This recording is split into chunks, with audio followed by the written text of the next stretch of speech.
Assalamualaikum warahmatullahi wabarakatuh dan selamat sejahtera kepada semua. Saya, Nur Ain Sufia binti Badri, nombor matriks 2023395789 akan memulakan pembentangan hari ini dengan menerangkan tentang pengaruh dualisme dalam pendidikan di Malaysia serta objektif kajian ini dilakukan. Dualisme secara konseptual merujuk kepada penduaan kepada dasar dalam realiti, misalnya dalam fenomena ataupun entiti tertentu. Pada asalnya, konsep ini berasal daripada teori metafizik dan juga falsafah barat. Namun begitu, teori dualisme dan juga sekularisme yang menjadi asas falsafah barat membahagikan agama dan ilmu memberi kesan kepada corak keilmuan di negara-negara Islam seperti Malaysia. Secara am, agama dan ilmu pengetahuan haruslah dipisahkan. Apabila agama dianggap hanya berkaitan dengan urusan peribadi dan ibadah, maka sumber pengetahuan terhad kepada rasionalisme dan juga empirisisme.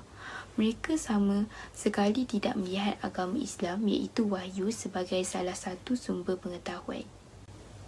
Masyarakat Islam mengalami perubahan dalam nilai dan identiti akibat daripada pengaruh sekularisme dan modernisme.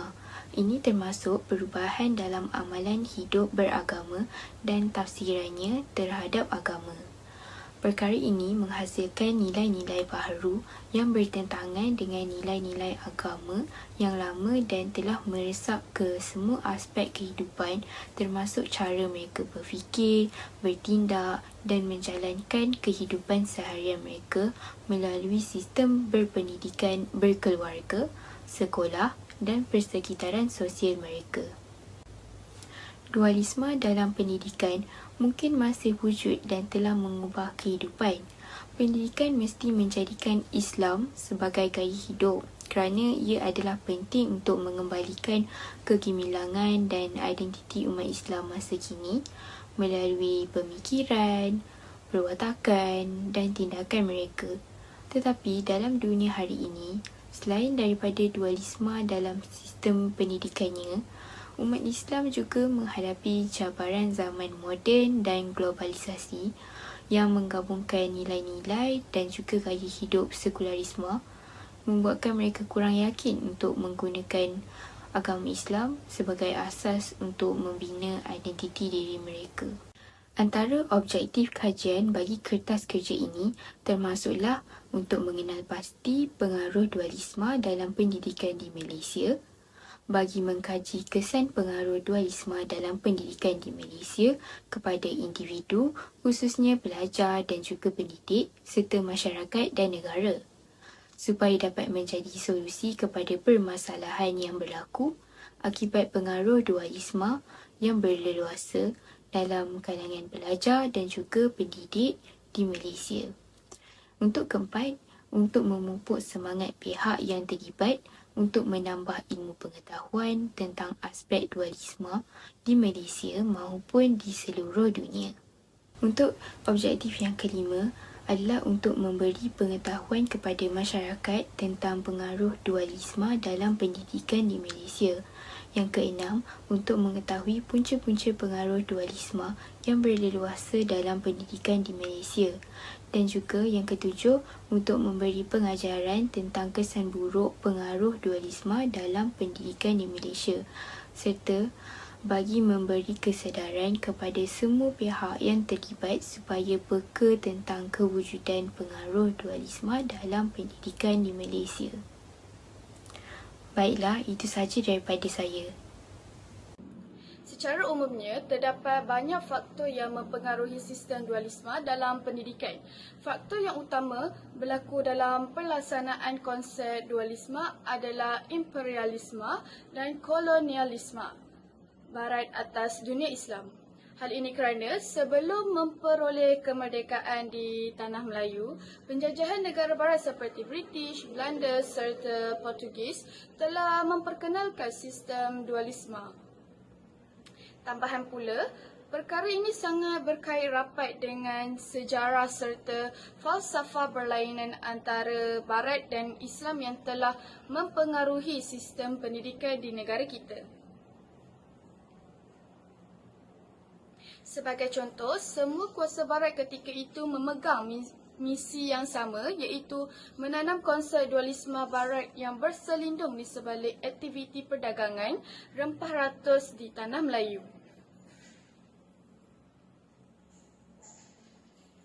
Seterusnya, kemunduran umat Islam dalam bidang pendidikan juga merupakan salah satu faktor kemunculan dualisme. Perkara ini boleh dibuktikan dengan perbezaan dalam corak keilmuan dan amalan pendidikan yang diterapkan oleh negara barat terhadap negara-negara Muslim seperti di Malaysia. Sebagai contoh, sistem pendidikan yang berasaskan dualisme telah menyebarkan idea-idea dasar barat ke dalam minda orang Islam secara diam-diam.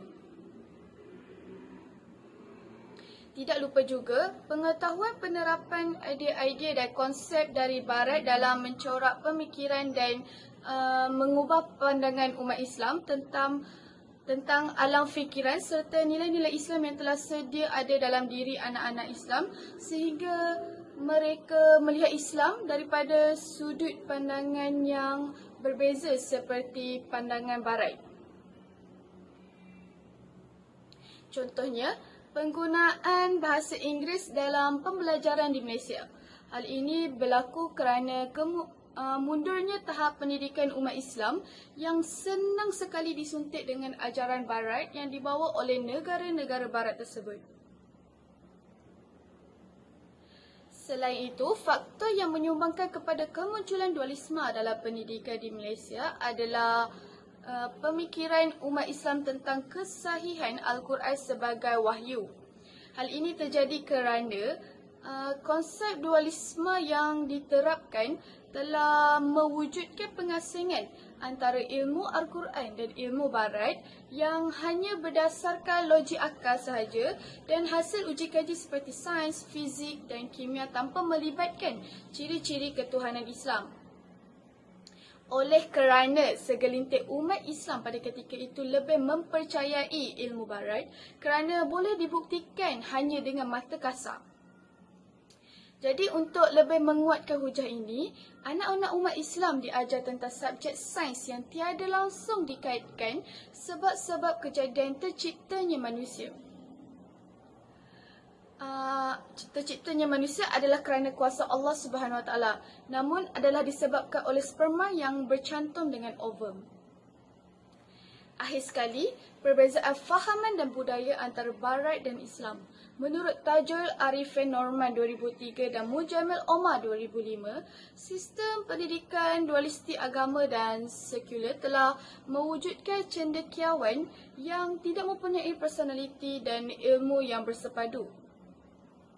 Perkara ini boleh dibuktikan dengan contoh. Walaupun umat Islam rajin mengerjakan ibadah, namun masih terdapat peningkatan dalam berlakunya perbuatan yang melanggar suruhan Allah Subhanahu Taala. Oleh yang demikian, terdapat pengaruh daripada dualisme dalam pendidikan yang memisahkan akidah, nilai-nilai kerohanian daripada proses mental serta daripada saintifik. Seterusnya, saya akan membentangkan tentang implikasi pengaruh dualisme dalam pendidikan Malaysia. Apabila dikaji dengan lebih mendalam, kita tidak dapat menafikan bahawa kemajuan sesebuah negara itu juga dipengaruhi oleh pelbagai sudut, antaranya ialah pendidikan, ekonomi, sosial, kebudayaan dan hubungan antarabangsa. Namun di dalam kemajuan tersebut juga kita dapat melihat jurang perbezaan di dalam budaya yang diserap oleh golongan masyarakat, terutamanya golongan yang masih muda. Walaupun pendidikan yang mampu bersaing di peringkat antarabangsa penting, namun pendidikan agama perlu diselaraskan dan diutamakan agar kita dapat mengekalkan dan melahirkan individu yang bersifat mulia dan tidak mudah menyimpang dari landasan yang betul. Begitu juga dengan madrasah-madrasah yang hanya memfokuskan ilmu pengetahuan agama untuk melahirkan golongan ulama-ulama namun tidak menyeimbangkannya dengan ilmu moden dan bidang luar.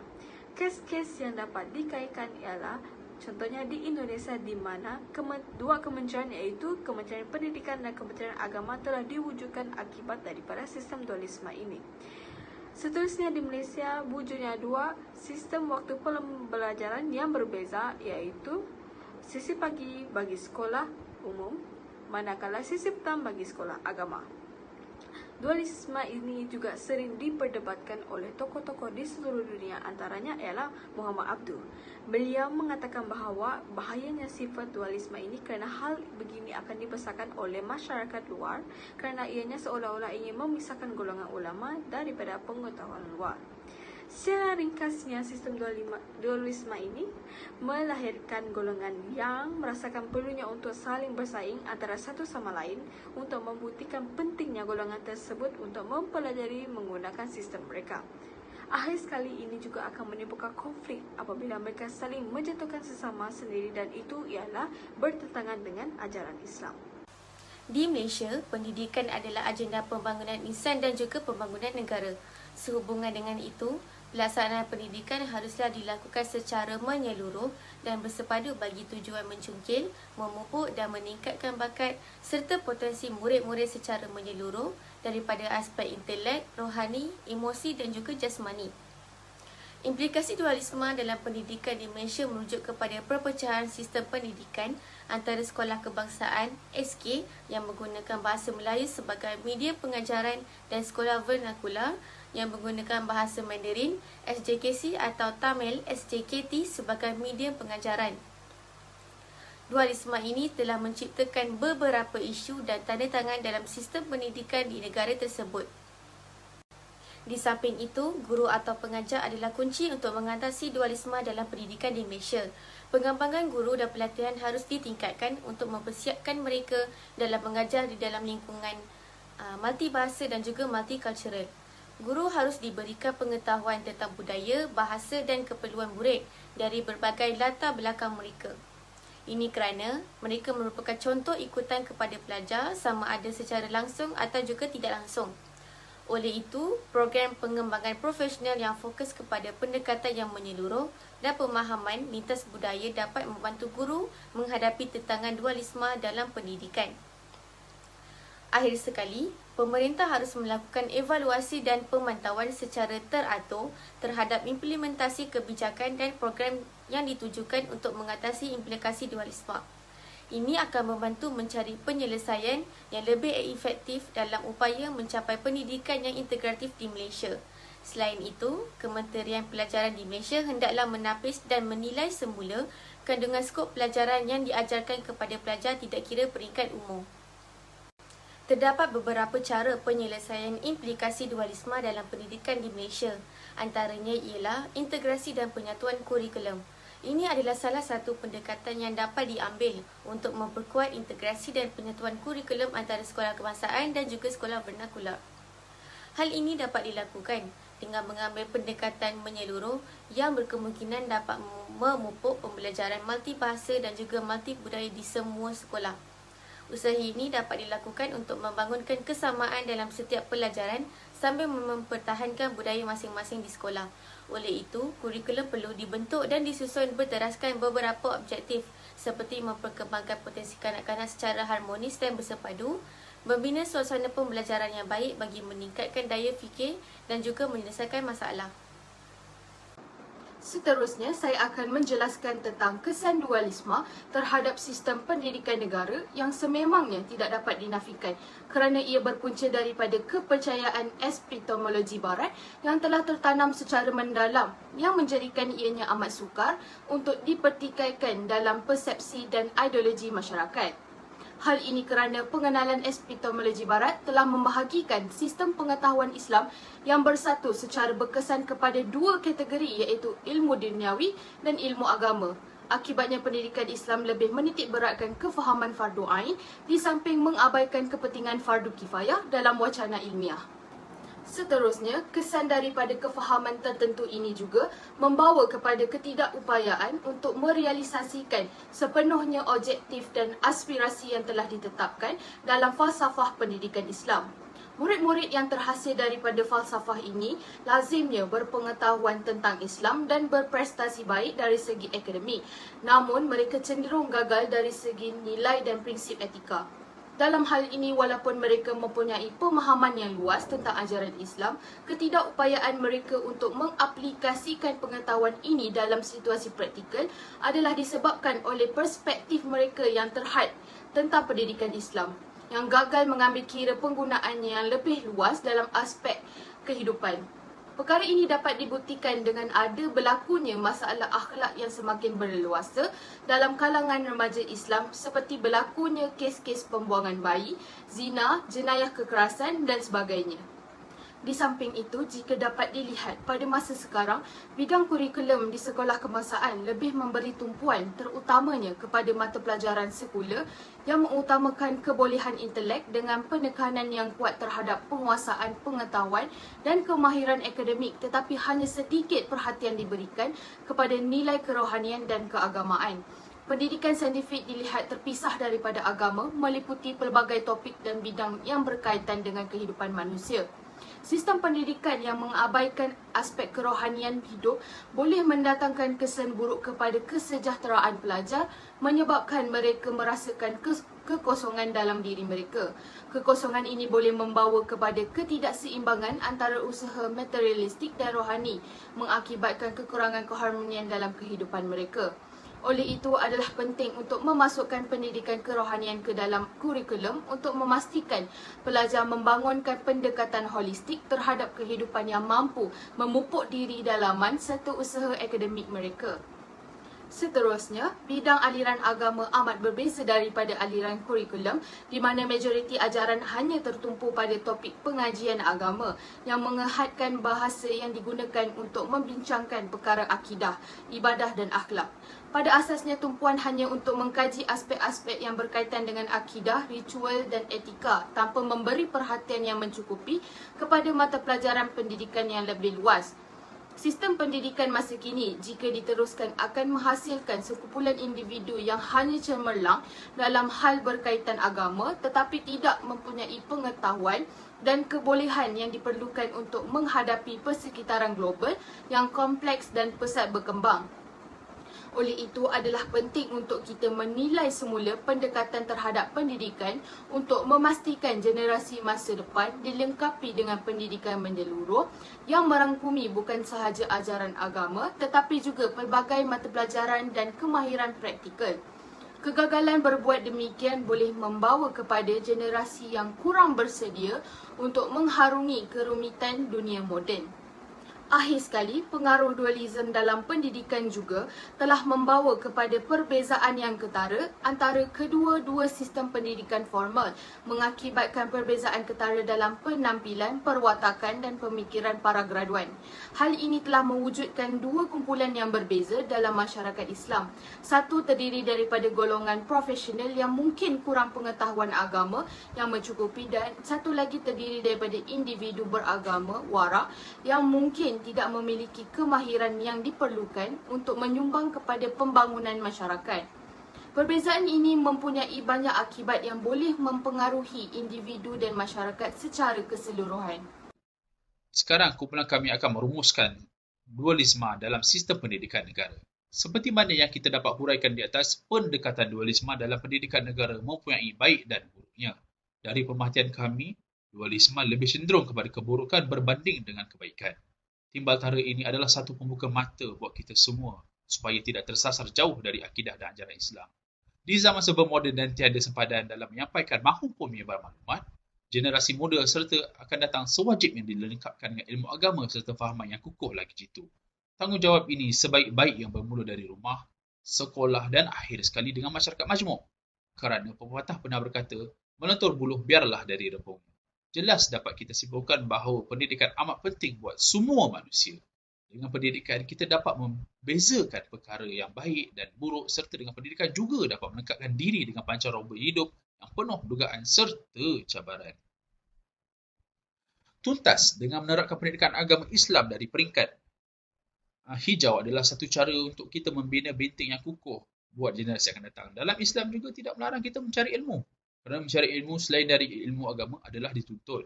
Akan tetapi, keseimbangan antara ilmu agama serta ilmu duniawi seharusnya selaras dengan kehidupan.